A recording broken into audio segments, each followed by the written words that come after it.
Tout est fin de ce premier problème avec quelques remarques sur les dernières questions. Donc, comme je le disais à la fin de la précédente vidéo, ce qui a posé des problèmes, c'est qu'en fait, vous avez souvent essayé de faire passer des choses en inventant des manipulations illicites. Alors, je vous parlais de, par exemple, transposer de A à X égale moins X. Vous avez essayé d'inventer que euh, je sais pas, enfin, différentes propriétés fausses pour pallier en fait l'oubli de l'hypothèse ici qui nous donnait ax égale moins x. Donc si vous aviez pas ça, effectivement les calculs ne passaient pas et du coup vous avez essayé de les faire passer à tout prix et ça, ça vous sera beaucoup reproché et vous perdrez au moins les points de la question, si ce n'est aussi la confiance de l'examinateur pour la suite. Et de la même manière, avec in-a fois in plus a moins 1, enfin, la matrice M qu'on vous définit ici, pour montrer que sa transposée donne ça.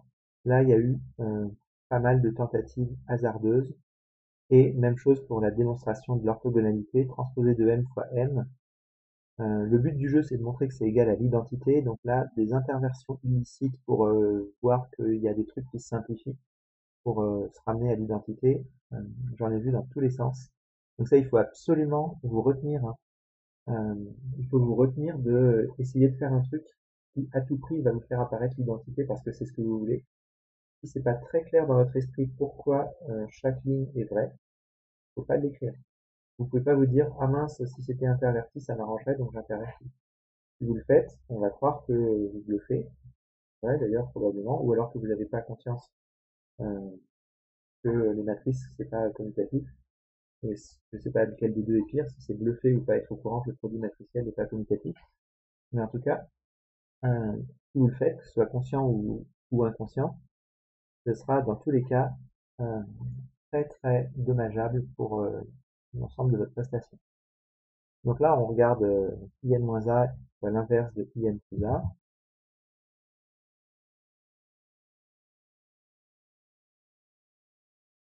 Et c'est pas plus dur que appliquer exactement et seulement des propriétés qui sont vraies, sachant que la plupart, en plus, ont été redémontrées dans le sujet. Donc elles sont présentes dans le sujet. C'est même pas une question de connaissance, c'est juste une question de rigueur dans l'application de résultats précédents.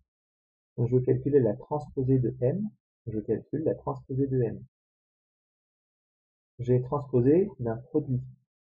J'applique la question numéro de la partie A. C'est la transposée de in plus a, ça fait la question 2, moins 1, fois la transposée de in moins a. Là, j'ai la transposée d'une matrice inverse. La transposée d'une matrice inverse, c'est l'inverse de la transposée.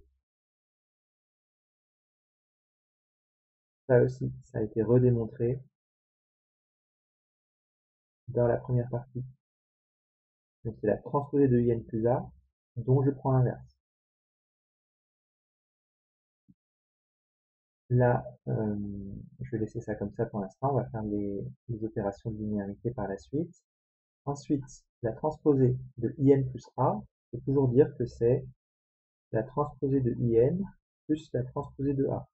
Ça n'a pas été rappelé. C'est effectivement le seul truc qu'il faut savoir.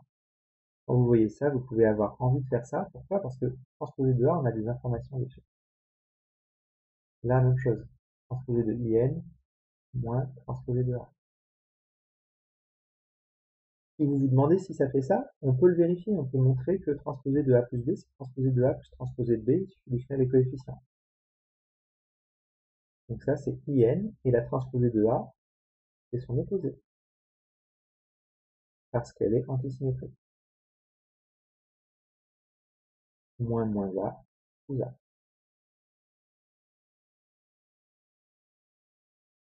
Voilà, c'était exactement ce qui était attendu. Qu'est-ce que je fais? J'utilise tout simplement les résultats des questions précédentes et puis un résultat de linéarité de la transposée.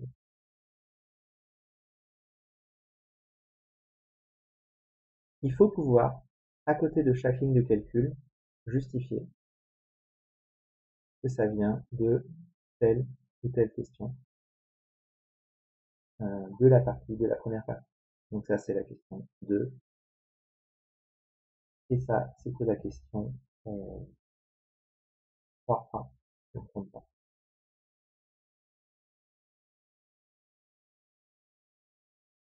Et ça, c'est parce que A est antisymétrique. Et aussi parce que IN est symétrique. C'est habituel, hein. Transposé de IN, c'est égal à IN, on l'a déjà utilisé précédemment. Voilà, donc c'est absolument indispensable que chaque ligne puisse être justifiée par un argument, par une propriété, soit une propriété du cours, soit une formule qui a été démontrée précédemment. Si vous n'êtes pas capable de faire ça, si vous n'êtes pas en mesure de donner une justification, c'est que vous êtes peut-être en train d'utiliser une formule fausse. Et alors si vous inventez des formules pour faire passer un truc qui vous arrange, ben ça, c'est absolument rédhibitoire. Alors ensuite, on vous demande de calculer transposé de M fois M, c'est-à-dire ce qu'on vient de trouver. En tout cas, on s'en doute qu'il va falloir repartir de ce qu'on vient de trouver pour transposer de M fois M. Alors pour M, je vais reprendre ce qui est dans l'énoncé. IN moins A fois IN plus A moins 1.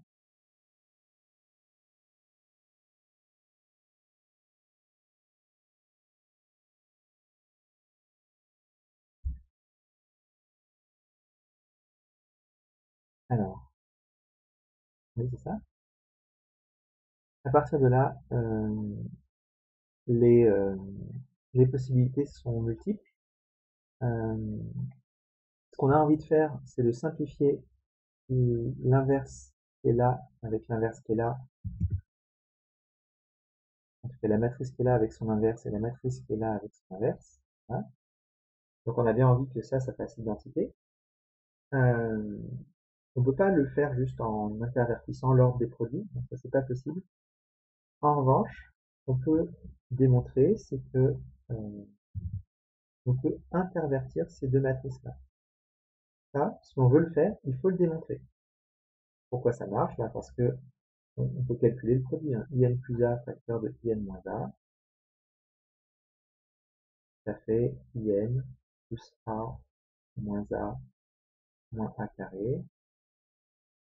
Et si je calcule IN moins A fois IN plus A, ça va faire exactement la même chose. Donc, ça s'annule, il y a IN moins A carré si on veut aller jusqu'au bout du calcul, mais en tout cas, comme c'est égal, je peux intervertir. Là, on peut voir que on peut intervertir les choses ici, ou alors on peut aussi vouloir intervertir les deux premiers. C'est à ça que servait l'indication. Pour ça, il y a besoin de montrer que IN plus A et IN moins A commutent, et ensuite on en déduit que IN moins A moins 1 et IN plus A commutent aussi. C'est à ça que servait une des questions de la fin de la partie A. Voilà, donc si on veut utiliser la commutativité d'un produit, il faut absolument le démontrer parce que c'est pas du tout automatique pour les matrices. Voilà, une fois qu'on avait mis côte à côte les trucs inverses les uns des autres, donc les matrices et leurs inverses, la simplification était facile. À nouveau, on montre que transposé de M fois M égale identité. Si on veut en déduire que M est orthogonal, a fortiori si on l'a pas déjà fait, il faut absolument invoquer la question 4. Voilà. Donc j'espère que ce tour d'horizon vous est utile, vous sert à refaire vraiment ce problème. J'insiste sur la source majeure d'erreur, les deux sources majeures d'erreur, c'est l'écriture de choses qui n'ont pas de sens. Une matrice est positive, on fait le produit d'une matrice par une autre avec les tailles qui coïncident pas, ou ce genre de choses. Et l'autre source d'erreur majeure, c'est inventer des propriétés qui n'existent pas pour simplifier quelque chose comme ça nous arrange ou comme on a envie, pour faire passer de force un résultat. Alors qu'en fait, il suffit de ne pas oublier, de maîtriser absolument les propriétés du cours et de ne pas oublier les résultats démontrés dans les questions précédentes.